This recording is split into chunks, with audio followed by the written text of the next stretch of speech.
Alhamdulillah nasta'inuhu wa nastaghfiruhu wa na'udzu billahi min syururi anfusina wa sayyiati a'malina. May yahdihillahu fala mudhillalah wa may yudlil fala hadiyalah. Asyhadu an la ilaha illallah wahdahu la syarikalah wa asyhadu anna Muhammadan abduhu wa rasuluhu alladzi la nabiyya ba'dah. Amma ba'd. Qala Allah Ta'ala fil Qur'anil Karim, a'udzu billahi minasyaitonir rajim. Ya ayyuhalladzina amanu tubu ilallahi taubatan nasuha. Al-ayat.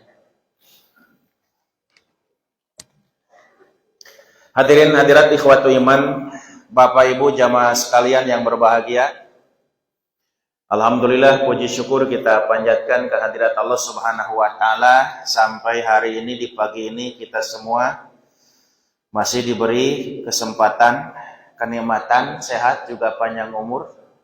Bil khusus di bulan Ramadan ini mudah-mudahan segala aktivitas amal ibadah yang kita lakukan bisa menjadi wasilah Allah Subhanahu wa taala senantiasa memberikan limpahan nikmat, rahmat dan barokahnya untuk kita semua. Masih semangat, Pak? Masih atunya sampai 11 dinten gitu. Ikhwatul iman rahimakumullah.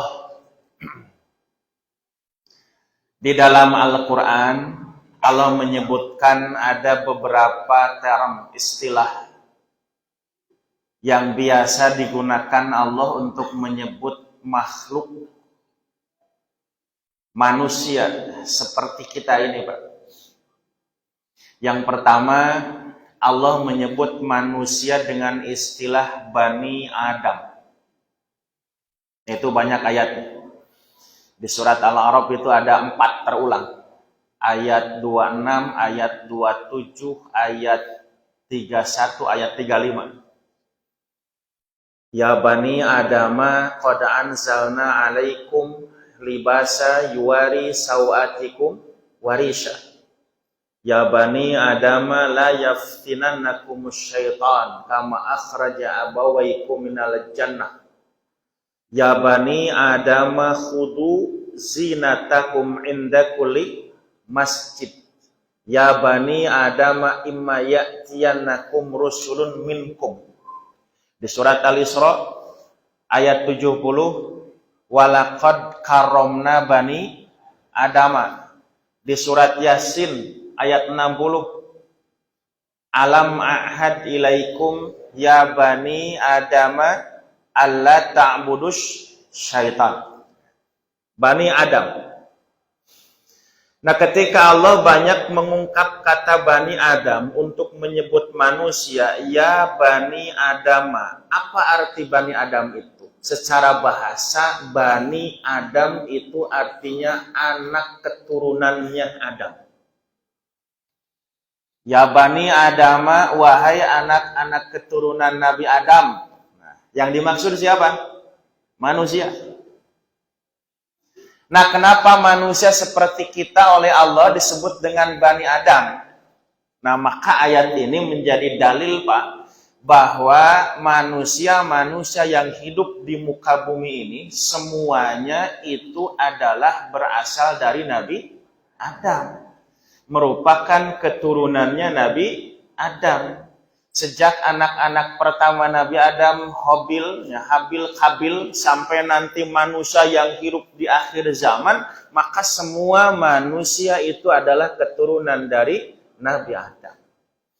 Nah, maka ayat ini pun bisa menjadi dalil yang akan membantahnya, Pak.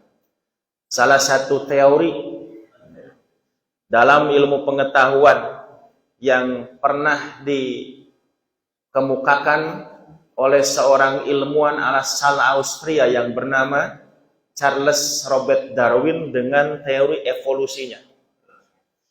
Dalam buku yang sangat terkenal itu The Origin of Species by Means of Natural Selection itu. Nah, itu.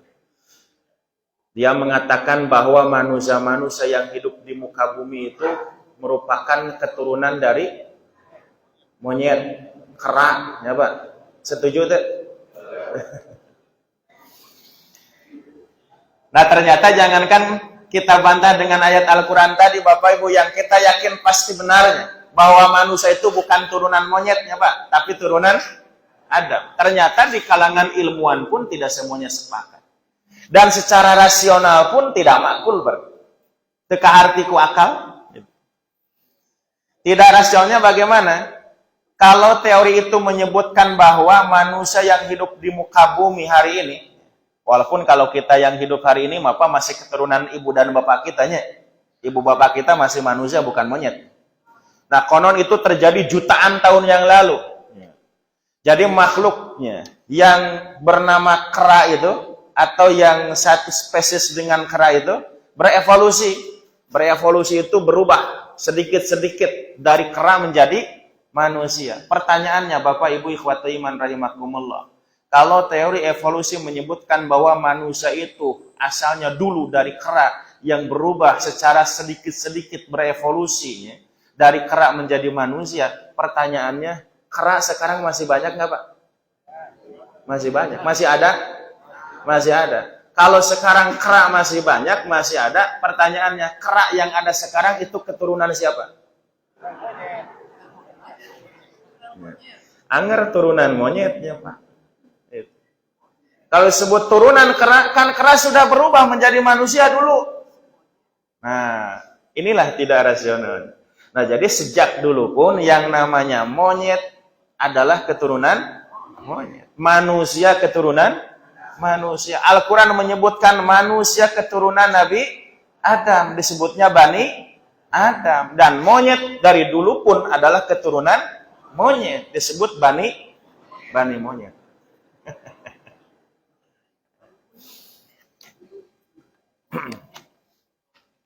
Nah, cuma memang dari teori itu ada konon. Kenapa manusia bisa disebutnya berevolusi dari kera atau misalnya yang lebih mirip dengan manusia, simpanse misalnya.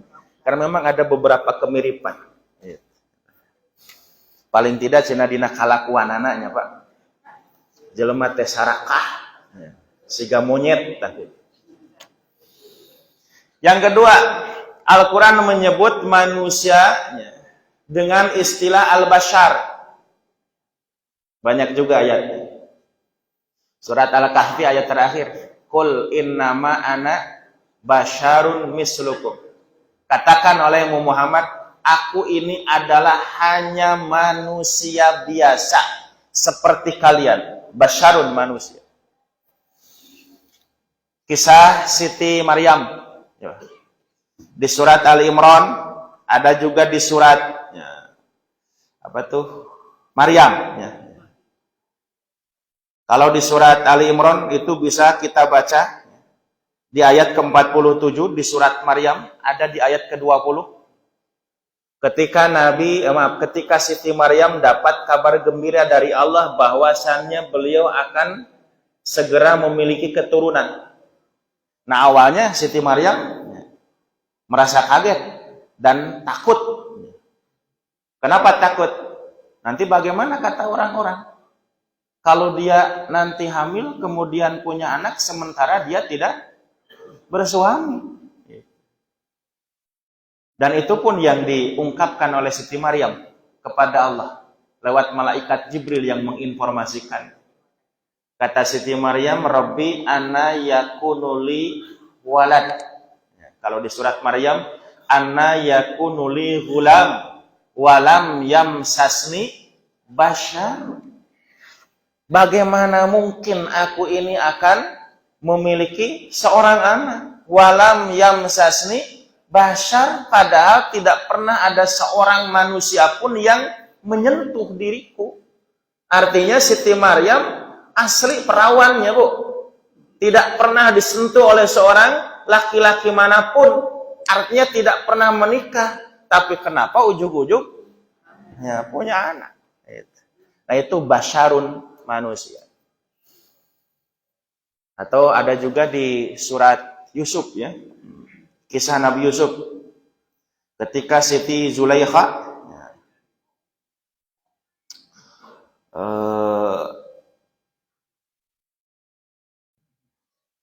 merasa gerah dengan cercaan ibu-ibu arisan waktu itu. Nah itu ya. Kan Zulaiha itu istri pejabatnya. Ya itu. Lawan sekarang mah yang suka pamer-pamer kekayaan. Falama sami'at bimakrihinna arsalat ilaihinna wa a'tadat lahunna muttaka'a wa atat kulla wahidatin minhunna sikina wa qalat ikhruj alaihinna falamma ra'ainahu akbarnahu wa qata'na aydiyahunna wa qulna hasya lillahi ma hadza basyara in hadza illa malakun karim. Ketika Siti Zulaiha mendengar bagaimana cercaan kaumnya, terutama para wanita yang mencemooh dia karena menganggap Zulaiha sudah memperdaya Nabi Yusuf dengan berbagai cara untuk dijadikan kekasihnya.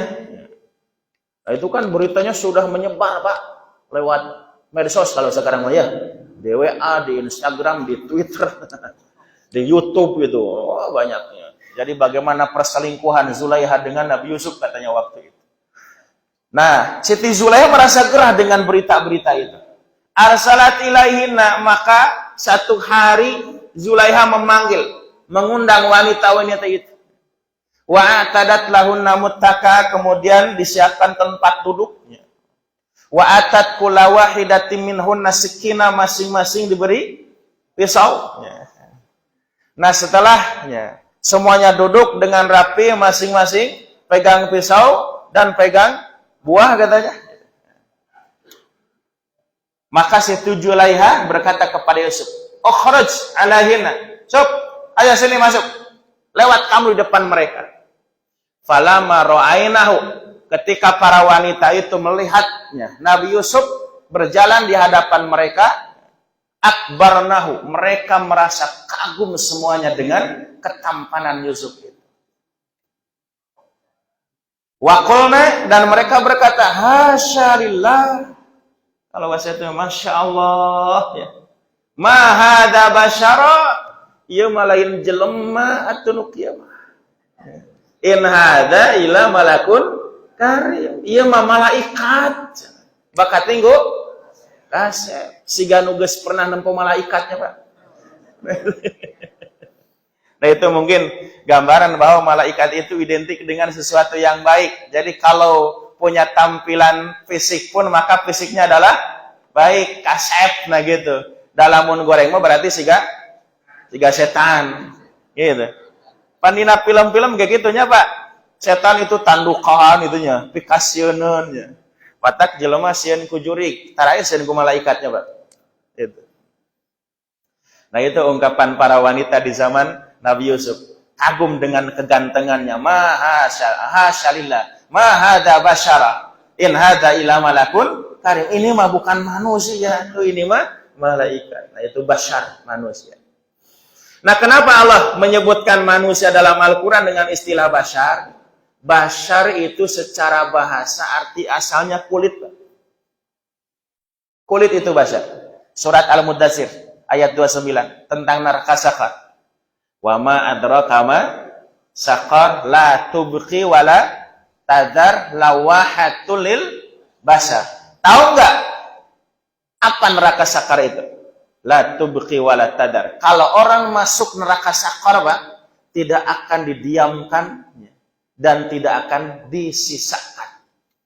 Masuk neraka sakar ibarat orang masuk ke mulut buaya, langsung dicakrembeah. Lawahatul lil basyar, dan neraka sakar itu akan melumatkan basyar, seluruh kulit-kulit manusia. Nah, jadi kalau manusia disebut basyar, arti asal basyar itu adalah kulit. Nah, kenapa? Sebab manusia adalah makhluk yang tampak jelas kulitnya. Nah, itu beda dengan hewannya, Pak. Kalau hewan mah tampak bulunya. Kalau manusia mah yang tampak kulitnya. Ya, hewan-hewan sekitar kita kan. Kucing, ayam, entog, meriknya. Naon deh? Ya, embe, sapi, munding, anjing aya kulitan? Ya.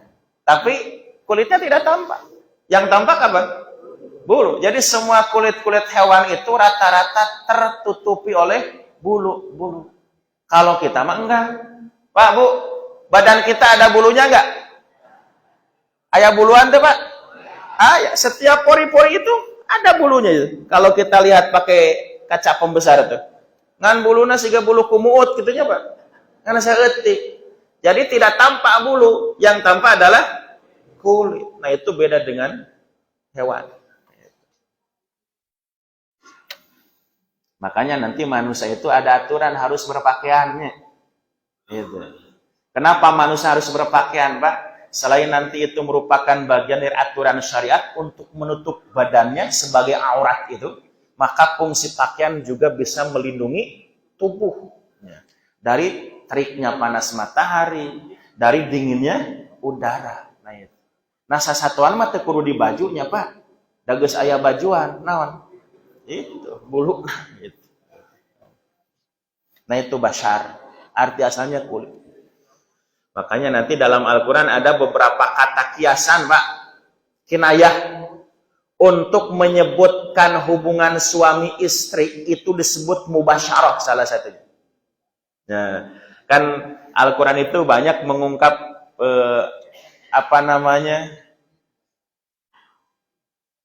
istilah-istilah, ya Pak. Atau banyak ayat-ayat yang berbicara tentang aturan hubungan suami istri, banyak di Al-Quran.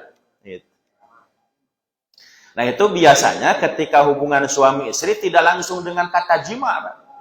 Atau al-wat'u itu. Tapi selalu menggunakan kata-kata kiasan, kinayah itu. Ada kata al-massu, menyentuh.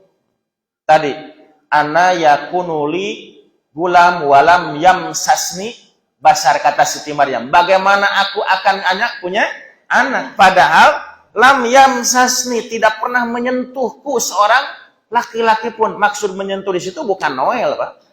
Tapi melakukan hubungan. Belum ada laki-laki yang mempergauli aku. Nah, itu almas. Ada juga al-lamsu, al-mulamasah di ayat tentang wudu. Wa in kuntum junuban aw ala safarin aw jaa ahadum minkum minal ghaid. Wa in kuntum mardu aw ala safarin aw jaa ahadum minkum minal ghaid aw lamastumun nisa.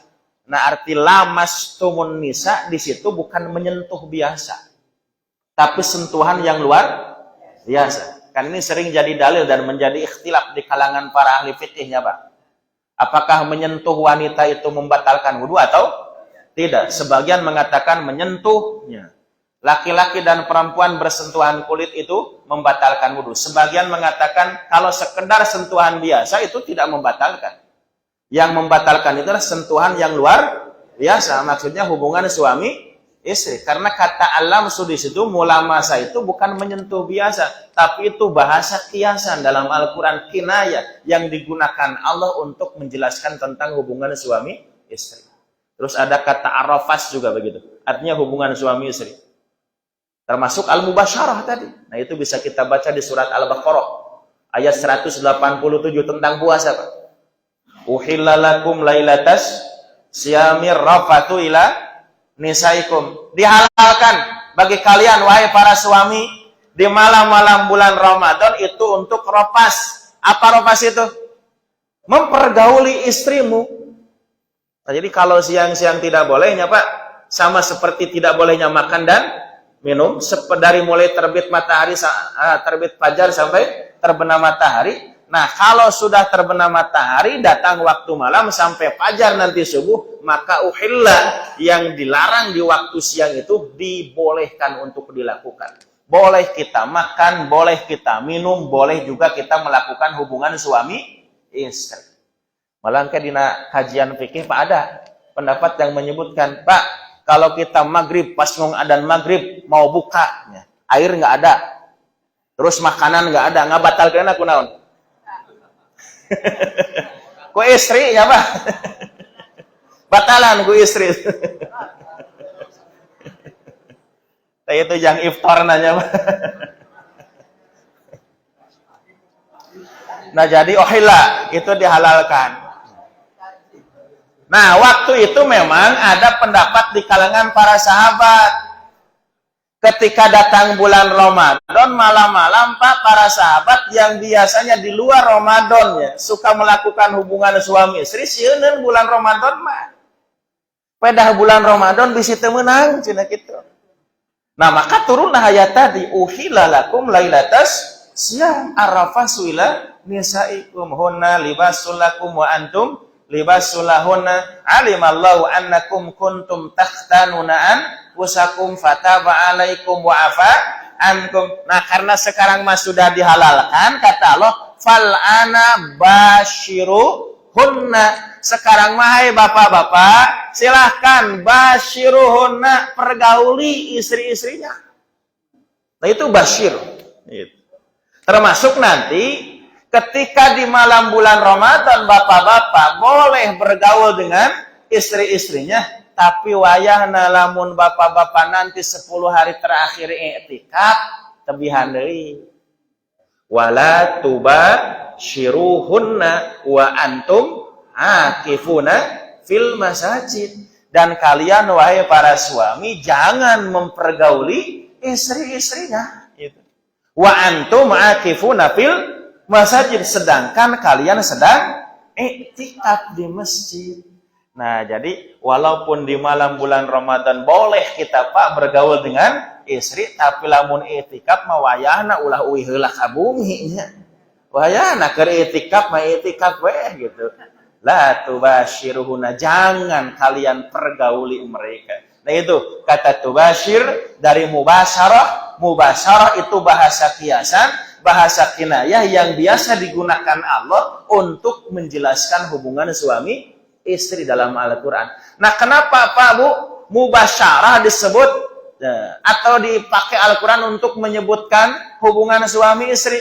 Mubasyarah itu artinya pantel kulit. Jadi kulit suami bertemu dengan kulit istri. Nah, itu namanya mubasyarah. Nah, itu yang kedua ya, istilah manusia yang digunakan Allah dalam Al-Quran dengan kata al-bashar. Kenapa disebut bashar? Karena manusia makhluk yang tampak jelas kulitnya. Jadi manusia dalam konteks fisiknya Pak. Yang ketiga Bapak Ibu, istilah yang digunakan Allah dalam Al-Quran untuk menyebut manusia ada juga kata al-anam. Di surat Ar-Rahman itu ayat 10, wal arda wado'aha lil anam, dan bumi ini Allah sediakan, Allah ciptakan, dan kemudian segala fasilitas yang di dalamnya disediakan untuk siapa? Al-anam. Nah, al-anam itu sering diartikan makhluk-makhluk secara umum, termasuk juga di dalamnya adalah manusia. Artinya bumi dengan segala isinya disediakan oleh Allah, diciptakan oleh Allah, dan segala fasilitasnya itu untuk makhluk-makhluk penghuni bumi ini, termasuk manusia di dalamnya. Nah, makanya nanti Nabi sering disebut dengan khairul anam, artinya manusia terbaik. Bapak Ibu, kenapa manusia dalam Al-Quran disebut anam, Pak? Nah, dalam bahasa Arab kata anam itu masih satu akar kata dengan kata naum. Nama yanumu nauman. Apa artinya naum? Sare, tidur, hees, molor. As-sholatu khairum minan naum. Itu kalimat taswib di adan awal itu. Salat itu lebih baik daripada tidur. Nah, kenapa manusia disebut naum, anam? Karena manusia itu tidak bisa lepas dari kebiasaan tidur. Kan kita setiap hari 24 jam ya Pak, itu rutin tidur. Betul Pak? Ibu suka tidur Bu? Nah, berapa jam sehari kita tidur? Nah, konon sepertiga dari 24 jam sehari semalam manusia butuh waktu untuk tidur. Kurang lebih 8 jam. Nah, pakar kesehatan pun menyebutkan seperti itu. Dari 24 jam, maka 8 jam dibutuhkan untuk tidur. Tapi saya pikir kalau 8 jam tidur itu tidak dalam hitungan mutlak. Itu mungkin hitungan rata-rata saja. Artinya apa? Tidak semua orang butuh waktu tidurnya sama mesti 8 jam. Kumaha jalminanya, Pak? Ada yang bisa kurang dari 8 jam, ada yang 6 jam cukup, 5 jam cukup, bahkan 4 jam cukup. Nah, biasanya orang-orang super sibuk waktu tidurnya sangat sebentar, Pak. Kadang jam 11, jam 12 masih ngelembur dengan pekerjaannya. Di kantor sudah pulang jam 4 misalnya, masih pekerjaan dibawa ke rumah. Nguyak jam 11, jam 12. Baru tidur tengah malam. Tapi harus bangun lagi jam 4. Itu rutin. Tapi jangan salah Bapak Ibu. Orang-orang yang bertakwa, kata Allah, Pak, bukan manusia-manusia yang suka tidur. Jami anu takwa lain tukang sarenya, Pak. Itu. Orang yang bertakwa itu seueur nyaring, termasuk di waktu malam. Umumnya orang tidur di waktu malam, dia mah bangun. Lihat surat Ad-Dariyat, surat 51, ayat 15, 16, 17, 18. Innal muttaqina fi jannati wa uyun. Sesungguhnya orang-orang yang bertakwa nanti akan ditempatkan mereka di surga-surga yang penuh dengan mata air. Akhidina ma'atahum rabbuhum. Mereka nanti akan bisa menikmati segala fasilitas yang Allah berikan kepada mereka di dalam surga itu. Innahum kanu qabla dzalika muhsinin. Karena dulu mereka ketika hidup di dunia termasuk muhsinin, orang-orang yang gemar melakukan kebaikan. Nah, di antara kebaikan yang sering mereka lakukan itu adalah kanu qalilan minal laili ma yahja'un. Di waktu malamnya hanya sedikit waktu yang mereka gunakan untuk tidur. Kenapa? Bil ashari hum yastaghfirun. Sebab di waktu-waktu sahurnya, waktu janari, sepertiga malam terakhir, nah kalau Ramadan itu kan waktu sahur banyak. Kalau di hari-hari biasa itu biasanya orang bangun untuk melaksanakan sholat malam. Yastaghfirun. Mereka bangun untuk beristighfar, mohon ampunan Allah. Di antaranya dengan sholat malam itu. Nah, jadi kalau orang yang bertakwa, jam 9 dia terlelap tidur, itu tidak akan sampai jam setengah 5. Jam 2 bangun, jam 3 minimal bangun. Sedikit waktu malam yang mereka gunakan untuk tidur. Nah, jadi orang-orang yang bertakwanya, saya pikir tidak akan 8 jam tidurnya, Pak. Nah, atau mungkin sebaliknya, Bapak Ibu ikhwatu iman, ada juga orang yang sehari tidur 8 jam itu kurang, Pak. Ya. Lamun tukang es. Tumor, tukang molor, pelor, tekau penempel, molor, jahe, jago hees, palain janda heran.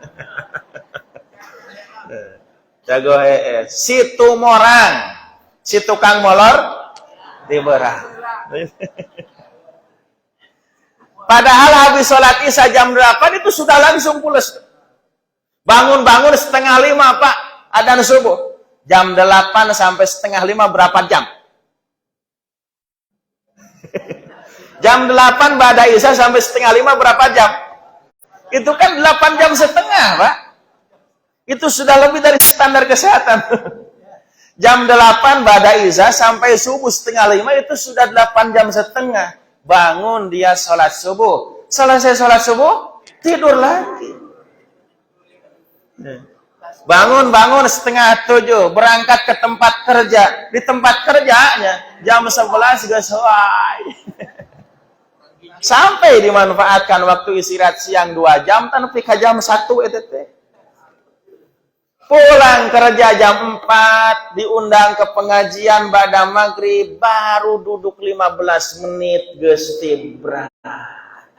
Nah, lamun gitu mah berarti 8 jam teh cukupnya, Pak. Tukang sare.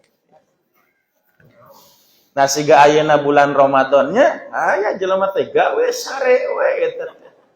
Tos kuliah subuh sare. Hudang-hudang lohor, tos lohor sare, hudang-hudang asar, nepi ka asar ka magrib pan deukeut batur ngamaburitnya. Ieu mah sare deui nungguan magrib teh. Cenama pan alasanana kan orang yang berpuasa mah tidurnya juga ibadah. Pan gitu ya Tete. Bapak Ibu, kalau ada orang mengatakan orang yang berpuasa tidurnya juga ibadah, itu bukan harus menjadi alasan orang yang berpuasa kerjanya tidur melulu. Maksud orang yang berpuasa tidurnya juga ibadah artinya adalah orang yang berpuasa ketika dia tidur, tidurnya sedang ibadah, Pak. Kenapa tidurnya sedang ibadah? Kan sedang puasa gitu. Jadi bukan berarti kudu sare wae. Lamun keur bulan puasa sare wae maka dalilna sanes nu eta. Dalilna nu ieu man qoma ramadana summanama summakoma summanama summakoma summanama fahuwa minasyuribiyin. Saha nu hudang dina bulan Ramadan nya. Dia bangun di bulan Ramadan, kemudian tidur lagi, lalu bangun lagi, lalu tidur lagi, lalu bangun lagi, lalu tidur lagi. Fahuwa minasyuribiyin. Maka dia termasuk ittiba kepada Mbah Surip. Nah, jadi pengikut Mbah Surip, anu gitu. Bangun lagi, tidur lagi. Mbah Surip almarhum.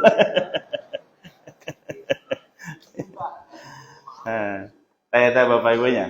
Yang kedua, kenapa manusia disebut anam? Karena manusia tidak lepas dari kebiasaan suka tidur. Makanya kalau ada yang hadir di majelis ilmu seperti ini, Pak, nundut tantong digareuwahkeun we. Dan amina oge anam. Sare aja. Terus yang keempat, dalam Al-Qur'an Allah kadang menyebut manusia dengan kata al-insan. Dan yang masih satu akar kata dengan kata al-insan ada kata anas, ada kata al-insu. Gitu. Banyak ayatnya. Wa ma khalaqtul jinna wal insa. Laqad khalaqnal insana fi ahsani taqwim. Laqad khalaqnal insana min sulalatin min tin. Innal insana lafi khusr. Nah, kenapa manusia disebut al-insan dalam Al-Quran? Nah, ada sebagian pakar bahasa yang menjelaskan, Pak. Kata insan itu satu dari kata al-insu. Insu itu bisa berarti lembut. Lembut. Kenapa? Karena manusia itu lembut. Atau nampak, hadir. Bungkelekan. Nah, itu. Tenyumput. Nah, di Al-Quran biasanya kata al-insu itu sering dilawan katakan dengan kata al-jinnu gitu. Wa ma khalaqtul jinna wal insa atau ya masyarul jinni wal insi. Nah, jadi kalau al-insu itu artinya nampak, Pak, maka al-jinnu tersembunyi itu katingali. Terus kalau al-insu artinya lembut, maka al-jinnu itu kasar. Nah, terus yang kedua, kata al-insan dari kata anasa. Anasa artinya melihat, mengetahui. Di surat An-Nisa ayat ke-6 kalau nggak salah. Wabtalul yatama hatta idza balagun nikah fa in anastum minhum rusdan fadfa'u ilaihim amwalahum. Ujilah anak-anak yatim yang kalian urus itu untuk bisa mengurus hartanya itu sampai dia mencapai usia balik seperti baliknya untuk menikah. Fa'in anastum minhum rusdan, jika kalian hai para wali, orang-orang yang diamanahi untuk mengurus anak yatim dan hartanya itu, anastum sudah melihat, sudah mengetahui minhum di antara anak-anak yatim yang kalian urus itu rusdan, cerdas, Pak. Nah, itu. Sudah bisa mengurus hartanya sendiri, fadfa'u ilaihim amalahu, maka serahkanlah harta milik mereka kepada yang berhak. Jadi anasa itu artinya melihat. Nah, terus yang ketiga ada juga yang menjelaskan kata al-insan itu berasal dari kata nasya. Yansa nisyan. Artinya lupa, poho, hilap, teemut, teinget. Nah, itu. Teeling. Nah, jadi kenapa manusia disebut insan? Karena manusia itu pelupa. Betul, Bu? Kita suka lupa? Suka apa sering? Seringnya, Pak. Sering kan lupa. Ibu-ibu, Bu, kenapa kemarin nggak berangkat ke pengajian? Aduh, lupa saya. Iya. Sebenarnya bukan jadwal pengajian. Bapak-bapak jam 11 ya. Cecelebekan. Siga anu kasetanan, Pak. Da meureun lapar gitunya. Digenggeureukeun ku, Pak, geuning kalaman. Panuju saum. Aduh, cenah hilap. Hilap geus wareg. Lupa. Ada ibu-ibu ke kotanya bawa anaknya hari pulang, ditinggalkan budaknya. Cenah hilang juga ditinggalkan urang kan. Ada bapak-bapaknya, Pak, tinggalin mamajikanana di pom bensin, Pak. Kabina-bina ting. Poho sugan teh teu moal pamajikan. Nah, makanya nanti dalam bahasa Sunda itu kan ada kalau orang pelupa, sangat pelupa, pohoannya, Pak. Sok digenggeureukeun kieu. Nasia teh pohoan-pohoan teuing atuh. Nasia. Nasia pohon. Nah, karena sifat lupa inilah yang termasuk sisi kelemahan manusianya, Pak. Sering dimanfaatkan oleh setan, oleh iblis supaya manusia lupa dan melupakan Allah. Jadi salah satu cara setan untuk menggoda manusia, dibikinlah manusia lupa terhadap Allah. Surat Al-Mujadilah, surat 58 ayat 19, Allah berfirman, Istahwada alaihimus syaitanu fa'ansahum dzikrallah ulaika hizbus syaitan ala inna hizbas syaitani humul khosirun. Setan telah berhasil memperdaya mereka, manusia-manusia itu. Fa'ansahum dzikrallah, sampai mereka manusia yang diperdaya oleh setan itu lupa kepada Allah. Ulaika hizbus syaitan. Nah, orang-orang yang melupakan Allah itu adalah hizbus syaitan, anggota partainya setan. Nah, hizbun itu kan partai. Partai, kelompok, golongan, pengikut. Ala inna hizbas syaitani humul khosirun. Ingat, para pengikut setan, para pengikutnya partai setan itu adalah orang-orang yang pasti hidupnya akan rugi. Nah, di surat Al-Mujadilah kan ada hizbus syaitan, ada juga hizbullah, ya Pak. Ada partai setan, ada partai Allah. Nah, jadi orang-orang yang berhasil diperdaya oleh setan, ansahum dzikrallah, setan sampai menjadikan manusia lupa terhadap Allah. Nah, karena lupa terhadap Allah artinya apa? Lupa terhadap peringatan-peringatan yang Allah sampaikan kepada umat manusia. Lupa dengan janji-janjinya. Manusia berjanji, Pak, akan taat terhadap setiap aturan Allah. Manusia berjanji dirinya sudah taslim kepada Allah karena mengakui Allah sebagai Tuhannya. Zat yang wajib ditaati semua aturannya. Tapi akhirnya banyak manusia yang lupa. Contoh kasus Nabi Adam. Surat Toha ayat 115 kalau nggak salah. Walaqad ahidna ila adama min qablu fanasiya. Dan sungguh kami telah mengambil perjanjian dengan Adam dulu itu. Fanasiya, lalu dia lupa. Apa perjanjiannya, Pak? Nah, perjanjiannya adalah ketika Nabi Adam dan istrinya Siti Hawa ditempatkan oleh Allah di surga, kata Allah surat Al-Baqarah, Ya Adamuskun anta wa zaujukal jannata wa kula minha raghadan haitsu syi'tuma wa la taqraba hadhihi syajarata fatakuna minaz zalimin. Wahai Adam, wahai Hawa, silahkan kalian tinggal di surga ini. Apapun yang ada di dalamnya, semua milik kalian, bisa kalian manfaatkan, bisa kalian gunakan. Makanan silahkan kalian makan, minum silahkan kalian minum. Buah-buahan semua untuk kalian, kata Allah. Tapi satu, kata Allah, la taqraba hadhihi syajarah. Kalian jangan berani-berani mendekati pohon ini. Nah, ini janjinya, Pak. Nah, tapi ketika Nabi Adam disuruh oleh Allah jangan mendekati pohon itu, nanti dia dilupakan oleh setan, Pak. Oleh iblis yang menggodanya itu. Diperdaya tadi istahwada alaihimus syaitan. Setan memperdaya Nabi Adam waktu itu. Kan ada bujuk rayu iblisnya untuk menggoda Nabi Adam supaya melanggar peringatan Allah tadi. Pohon yang tidak boleh didekatinya supaya didekati gitu. Di surat Toha ayat 120. Fawaswasa ilahi syaitanu faqala ya Adamu hal adulluka ala syajaratil khuldi wa mulki la yabla. Kalau bahasa kita mah, Pak, Dam, betah enggak kamu di sini? Betah atuh. Rek nepi ka taun sabaraha di dieu cenah. Kata apa? Tapi betah-betah segala ayah.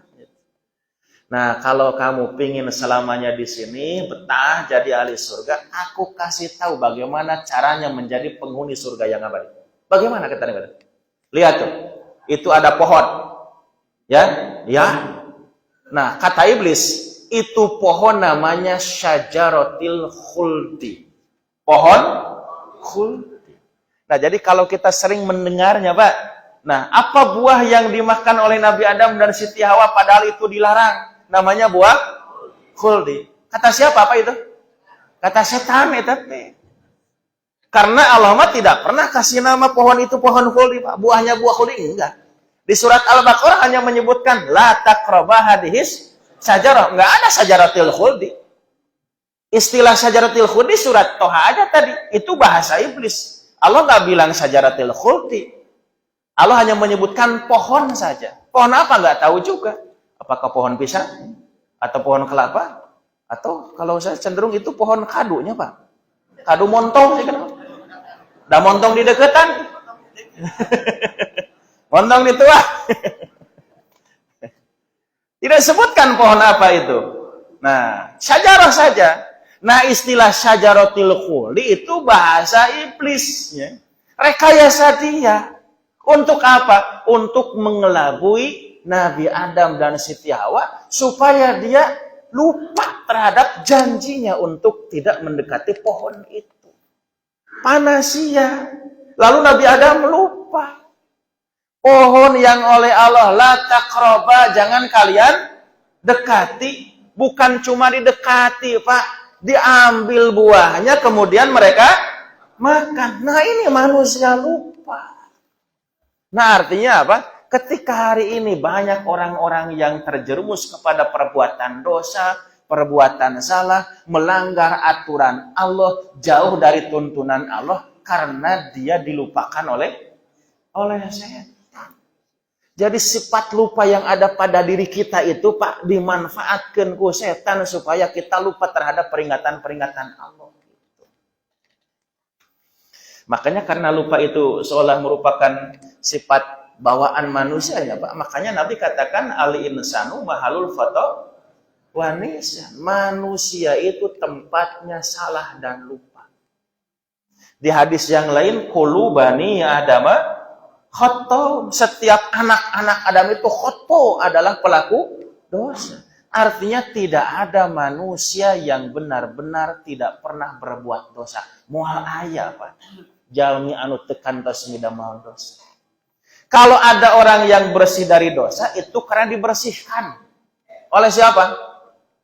Oleh Allah. Semua manusia pasti akan terkotori dirinya dengan aneka macam dosa. Kita kan sering meminta kepada Allah ya, supaya dosa-dosa kita dibersihkan ya, Pak. Lewat doa tuh. Doa mana? Salah satunya doa iftitah. Allahumma ba'id baini wa baina khotoyaya kama ba'ata bainal masyriqi wal maghrib. Allahumma naqqini minal khotoya kama yunaqqa thawbul abyadu minad danas. Ya Allah, bersihkanlah diriku dari kotoran-kotoran dosa seperti engkau bersihkan baju putih dari kotoran. Allahumma gsil khotoyaya bil ma'i wasalji wal barat.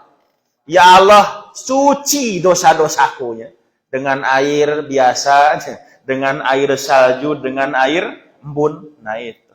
Menurang mah ya Allah pakai deterjennya, terus pakai pemutih gitu ya. Supaya bersih dosa kita. Kenapa? Karena seolah dengan sifat lupa manusia akan menjadi pendosa. Makanya sehebat apapun iman seseorang, ya, sesoleh apapun dia, ya, sealim apapun ulamanya, Pak, setakwa apapun manusia, semua manusia itu pasti adalah pernah melakukan dosa. Pak, orang yang bertakwa jangan dianggap mereka tidak pernah berbuat dosa. Kan kalau kita dengar istilah takwa, sigana manusia sempurnanya, Pak, sugan mah malaikat, enggak, Pak, manusia mah manusia bukan malaikat. Itu. Manusia itu posisinya ada di antara malaikat dan setan, kadang berbuat salah, kadang soleh. Artinya apa? Mual aya jelema soleh salilana, Pak, aya salah. Seperti mual aya jelema salah salilana, aya soleh. Di surat Ali Imran ayat 133 sampai 135. Wasari'u ila magfiratim min rabbikum wa jannatin arduhas samawati wal ardu uiddat lil muttaqin. Bersegeralah kalian menuju ampunan Allah dan surga yang luasnya seluas langit-langit dan bumi. Uiddat lil muttaqin. Surga itu telah Allah sediakan bagi orang-orang yang bertakwa. Al-muttaqin, orang yang bertakwa. Siapa orang yang bertakwa? Nah, ayat 134, 135 di situ Allah menyebutkan minimal 5 kriteria ciri-ciri orang bertakwa. Pertama, orang yang bertakwa itu adalah alladzina yunfiquna fis-sarai wad-dharra. Orang-orang yang gemar berinfak. Baik dalam keadaan lapang ataupun sempit. Keresusah atau keresenah. Lagi banyak uangnya atau sedikit uangnya. Lamun tukang dagang isalannya Pak keur marema atawa tiisin. Semangat berinfaknya tidak akan pernah surut, Pak.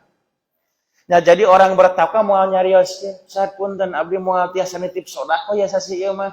Kunaon Bu Haji? Wayahnanya nuju tiiseun. Moal aya, Pak. Jadi dikaluarkeun keur tiiseun ge nya, Pak. Kecuali mungkin nanti nominalnya yang berbeda. Ya, kalau dagangnya lagi rame, bisa nitip sodakoh ke masjid misalnya 10 juta sabulan tehnya, Pak. Nah, keur ti isin mawayahna ngan 8,5 juta.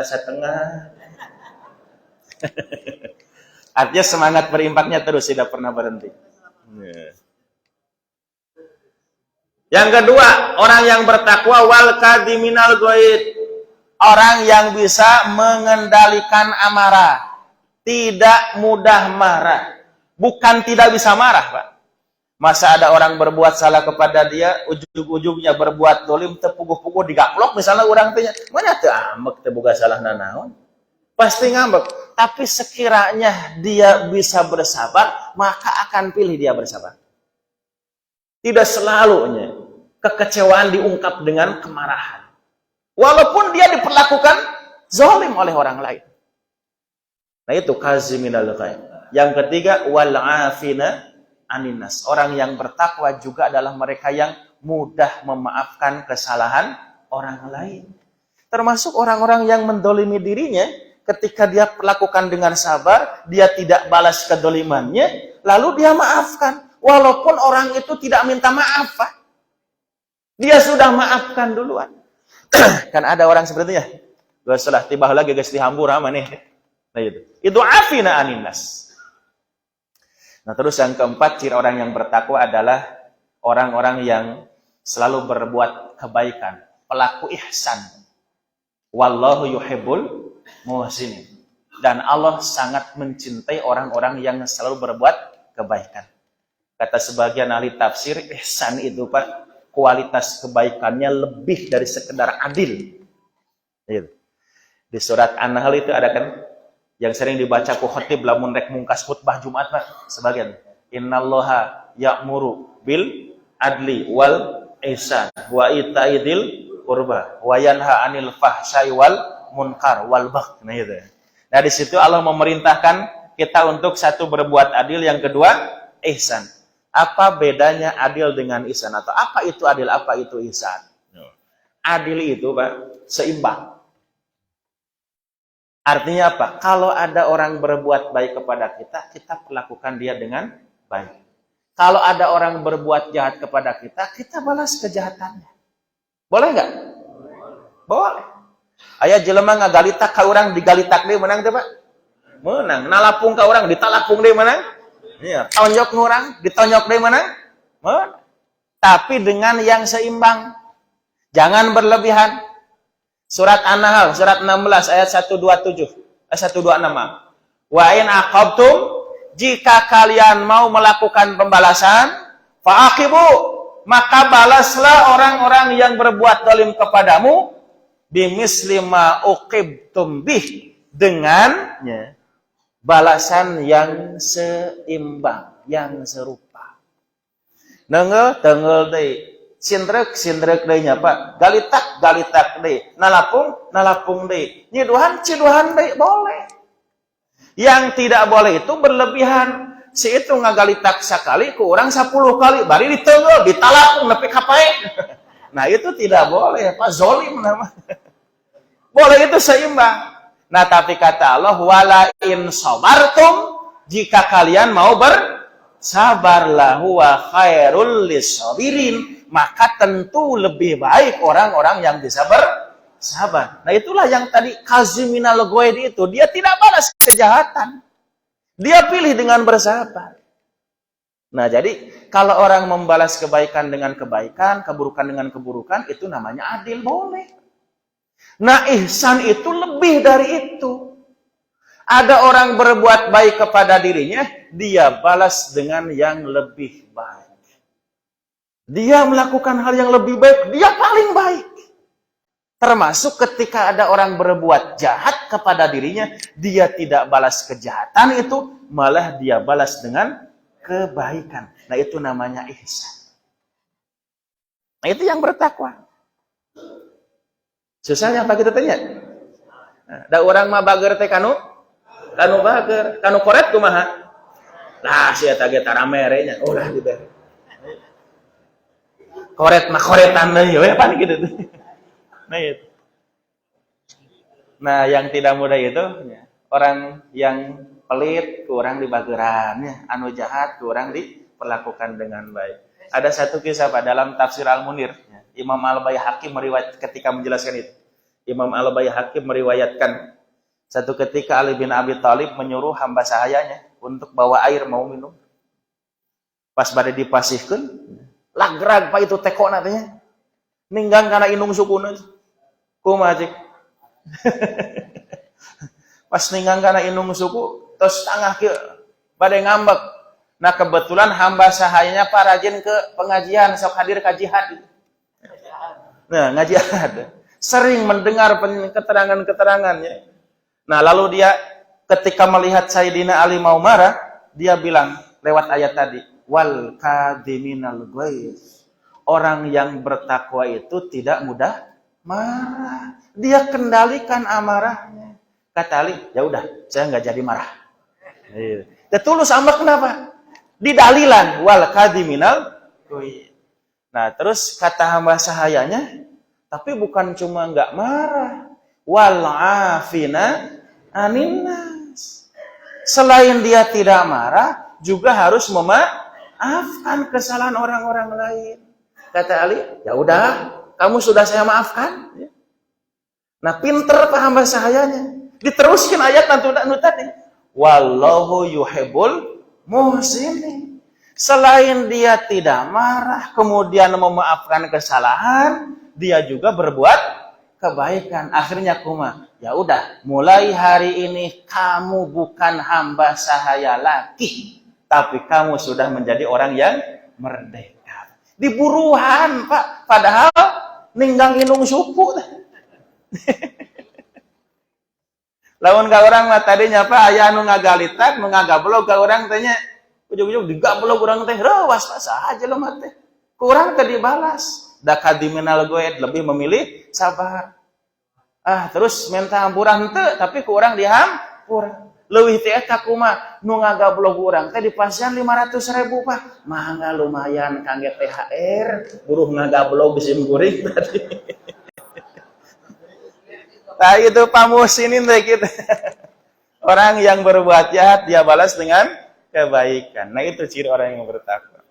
Terakhir ayat tadi 135, termasuk ciri orang-orang yang bertakwa adalah walladzina idza fa'alu fahisyatan aw dzalamu anfusahum dzakarullaha fastaghfaru lidunubihim. Orang-orang yang apabila dia berbuat fahisyah atau menzolimi dirinya sendiri. Apa itu fahisyah? Apa menzolimi diri sendiri? Itu sama-sama dosa, Pak. Sebagian ahli tafsir ada yang menjelaskan bedanya fahisyah dengan dzalamu anfusahum itu. Kalau fahisyah, orang melakukan perbuatan dosa yang dampak dari dosa yang dia lakukan itu tidak hanya rugi diri sendiri, tapi bisa merugikan orang lain juga. Itu fahisyah. Nah, kalau dzalamu anfusahum, orang berbuat dosa cukup meruginya diri sendiri. Nah, kata Allah, orang-orang yang apabila berbuat dosa, baik dosa itu berdampak merugikan orang lain atau cukup merugikan dirinya sendiri, dzakarullah, lalu dia ingat kepada Allah. Fastaghfaru lidunubihim, dan dia mohon ampun Allah untuk dosa-dosanya itu. Pertanyaannya Bapak Ibu, orang yang berbuat dosa lalu dia ingat kepada Allah dan beristighfar, Pak, orang yang berbuat dosa itu ahli maksiat atau bukan? Bukan. Pan ari ahli maksiat magawe dosanya, Pak. Bukan ahli maksiat, Pak. Orang yang berbuat dosa di situ adalah al-muttaqin. Tadi itu tentang orang-orang yang bertakwa ya. Wa jannatin arduhas samawati wal ardu uiddat lil muttaqin. Siapa muttaqin itu? Nah, ayat 134 135 menjelaskan ciri-cirinya. Yang pertama tadi alladzina yunfiquna bis-sarra wad-dharra. Yang kedua wal kadiminal ghaid. Yang ketiga wal afina aninas. Yang keempat wallahu yuhibbul muhsinin. Nah, yang kelima walladzina idza fa'alu fahisyatan aw dzalamu anfusahum. Orang-orang yang apabila dia berbuat dosa, baik dosa merugikan orang lain dampaknya atau cukup merugikan diri sendiri. Nah, orang-orang yang berbuat dosa di sini bukan ahli maksiat, Pak, tapi al-muttaqin, orang-orang yang bertakwa. Nah, jadi ini yang saya katakan tadi, setakwa apapun dia, selama dia adalah manusia, pasti tidak akan luput dari dosa. Cuma bedanya Bapak Ibu, kalau orang yang bertakwa ketika dia berbuat dosa, tidak akan terus-terusan nyaman dengan dosa. Dianggap biasa. Malah sudah dianggap budayanya, Pak. Kan di kita banyak orang-orang yang berbuat dosa asal geus biasanya. Itu. Nah, korupsinya. Korupsi asal geus biasa. Berita tentang korupsi nggak aneh lagi, ya, Pak. Urang ayeuna mah geus teurewas nguping pejabat korupsi nepi ka triliunan teh nya. Pan baheula mah korupsinya puluhan juta miliar luas, ayeuna mah geus teurewas, Pak. 300 triliun leuwih dikorupsi geus aneh. Kenapa? Karena mereka biasa melakukan itu. Nah ini salah satu kejahatan terbesar bangsa kita ini adalah korupsi, Pak. Korupsi. Dalamun teu dikorupsi mah nya, Pak, duit negara teh termasuk hasil-hasil kekayaan alam kita, Pak. Ceunah mah masyarakat Indonesia nya saurangna teh kudu bisa menang jatahnya. Saurang 20 juta saurang. Ya. Sabulan.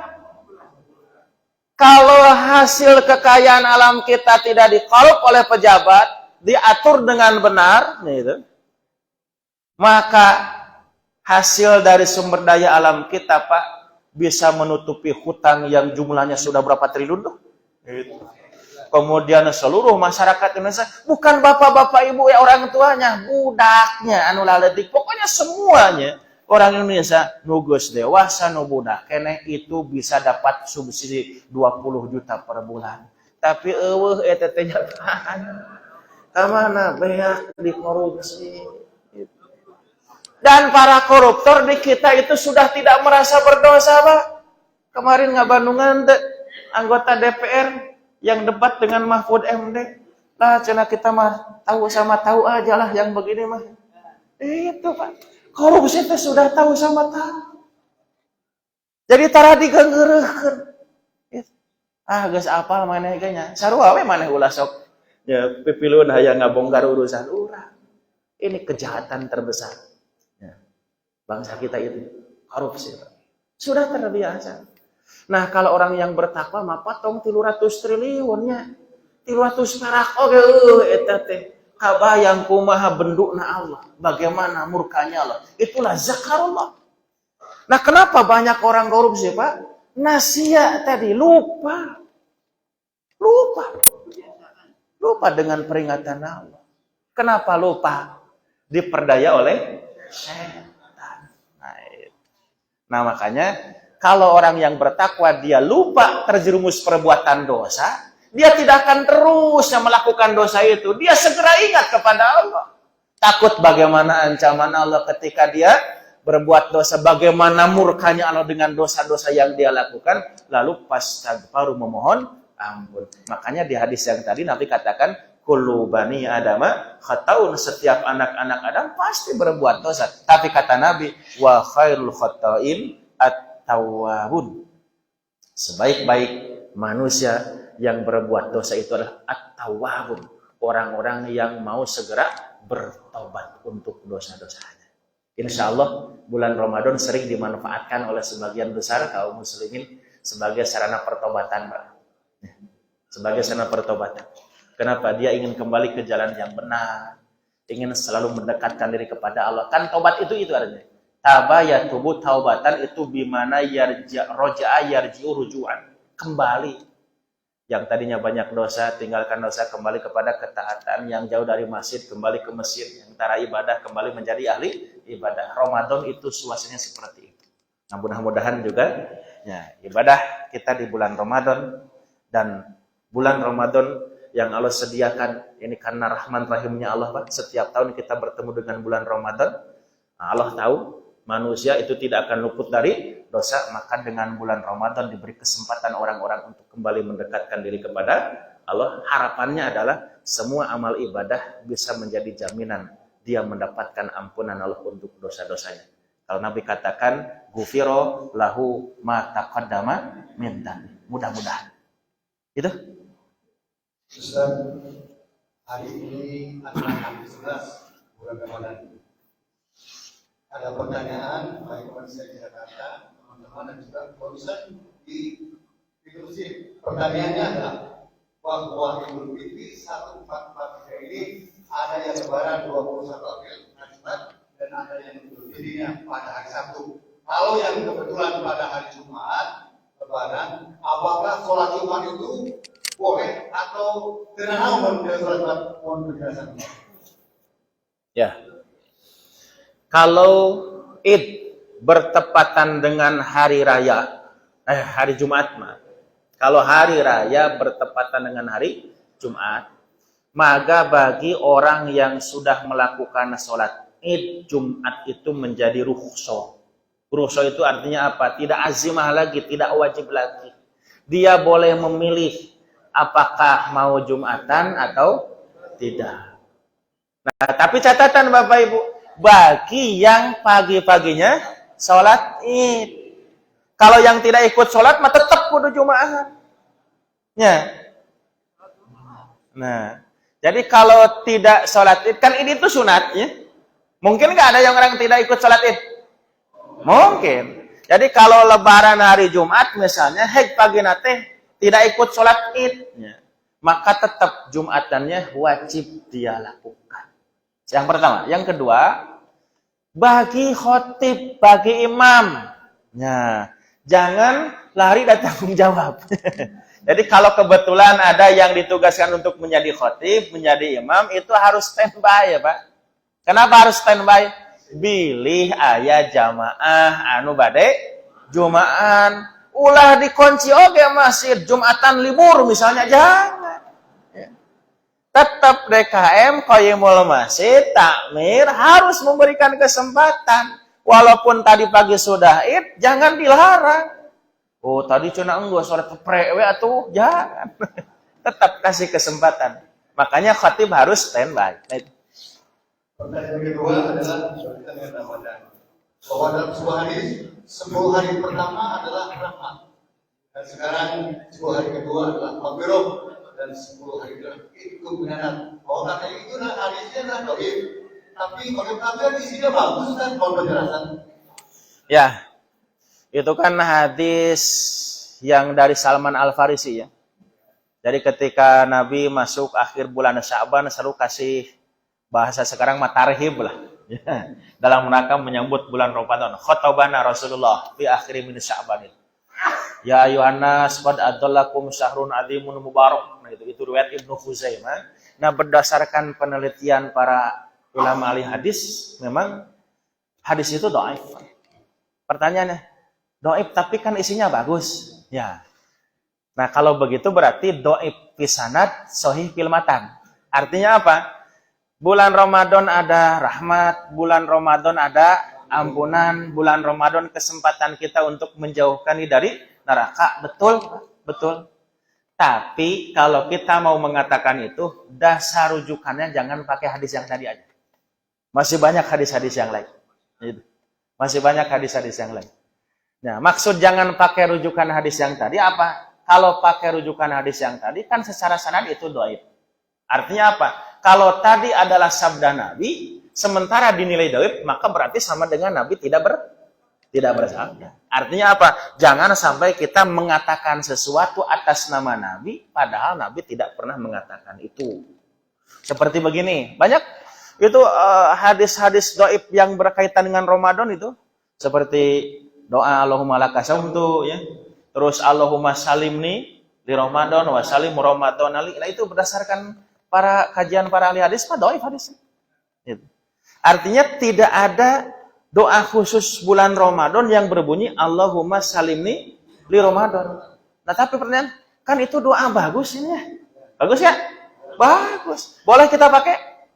Boleh. Tapi jangan disandarkan kepada Nabi. Nah, jangan disandarkan kepada Nabi. Artinya apa? Jangan dikatakan bahwa itu adalah doa yang diajarkan oleh Nabi. Karena Nabi tidak pernah mengajarkan doa itu. Khawatir kita nanti termasuk orang yang berdusta mengatasnamakan Nabi. Kan itu berat banyak.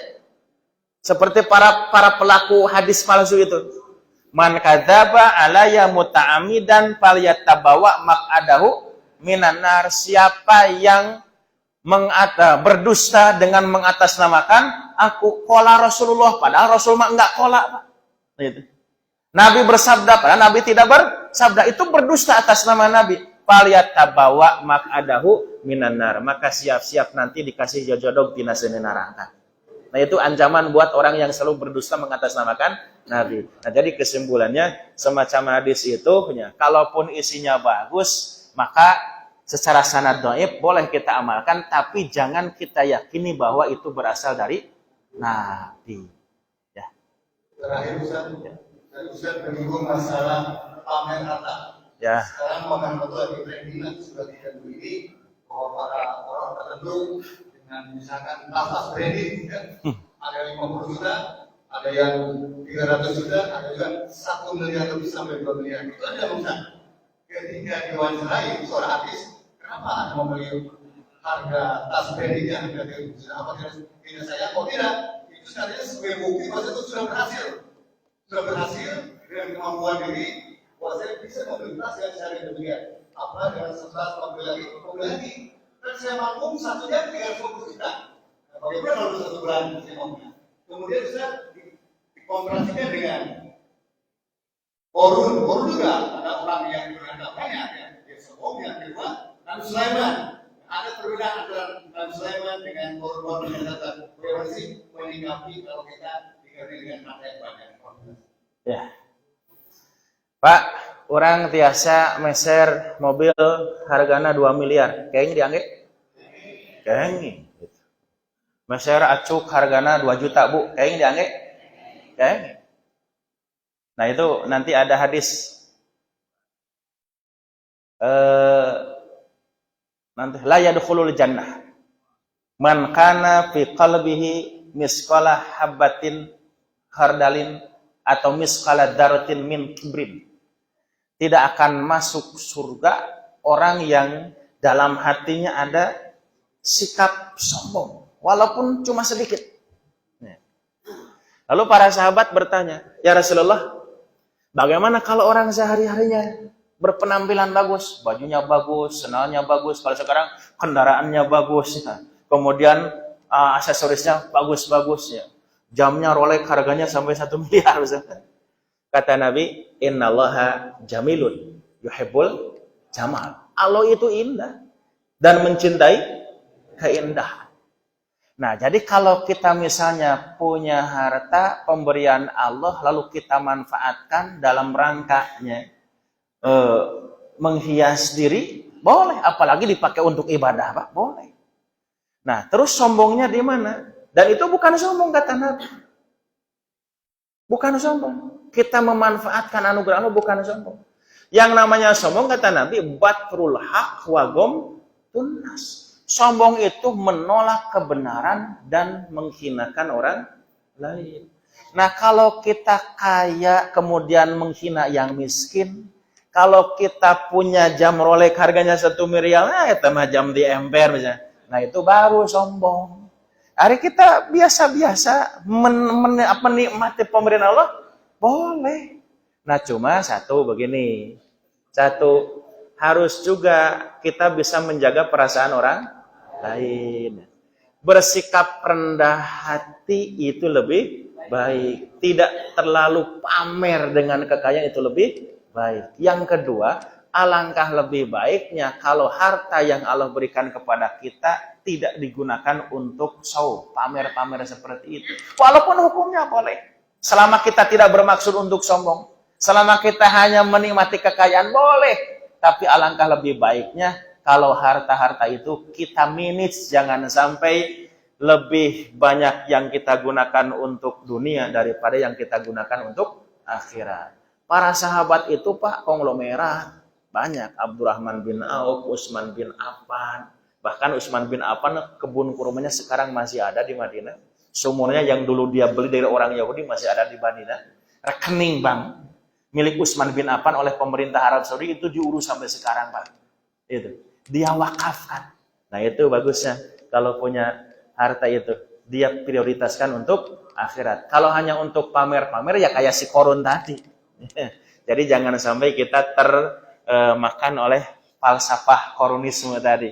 Dia punya kekayaan hanya untuk berpamer dan menghinakan orang lain. Boleh kita menikmati, tapi jangan sampai digunakan untuk seperti itu. Ya.